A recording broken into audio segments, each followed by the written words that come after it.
জাতীয় নির্বাচনকে সামনে রেখে এবার খানিকটা ভিন্ন আবহে হতে যাচ্ছে 31st নাইট এবং ইংরেজি নববর্ষ বরণ উদযাপন। আর এই আয়োজনকে ঘিরে রাজধানীতে নিশ্চিদ্র নিরাপত্তার প্রয়োজনীয় প্রস্তুতি নিয়েছে আইন শৃঙ্খলা বাহিনী।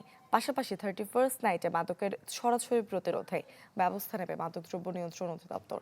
উন্মুক্ত স্থানের সব ধরনের জমায়েত এবং আতশবাজি নিষিদ্ধের নির্দেশনা দিয়েছে ডিএমপি। বিস্তারিত কাজী ফয়সালের রিপোর্টে।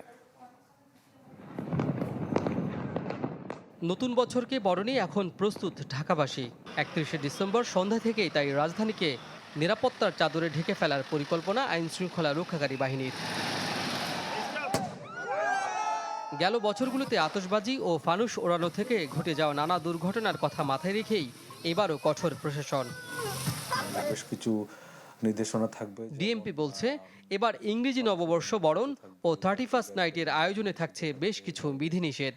ফানুস উড়ানো নিষিদ্ধ থাকবে, তারপর গ্যাস বেলুন উড়ানো নিষিদ্ধ থাকবে। এর বাইরে যারা বয়স্ক এবং শিশু রয়েছে তাদের যেন কোনো অসুবিধা না হয় সেজন্য যে কোনো ধরনের আতশবাজি এবং পটকা এগুলো নিষেধাজ্ঞা থাকবে। কোনো বাসার ছাদে যদি কেউ আতশবাজি করেন বা পটকা ফোড়েন সেক্ষেত্রে আমরা চিহ্নিত করে সেই যারা কারো দায়িত্ব অবহেলা পাওয়া গেলে তাদের বিরুদ্ধে আমরা আইনানুগ ব্যবস্থা গ্রহণ করব।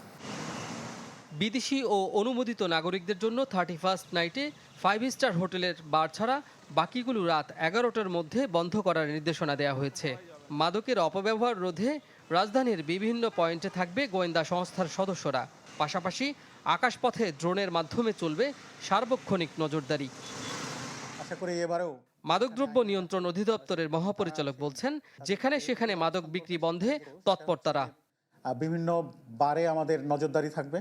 কেউ যেন পারমিটবিহীন কারো কাছে যেন মাদক জাতীয় দ্রব্য বিক্রি করা সম্ভব না হয়। আমরা রাস্তাঘাটে যেভাবে অনেক সময় 31st নাইট উদযাপন উপলক্ষে মাদক বিক্রয় করা হয়, আমরা সেগুলোর দিকে নজর রাখছি এবং অভিযান চালাচ্ছি। কোনো অপ্রীতিকর ঘটনা ছাড়াই যেন নগরবাসী নতুন বছরকে স্বাগত জানাতে পারেন, এমন প্রত্যাশাই সবার।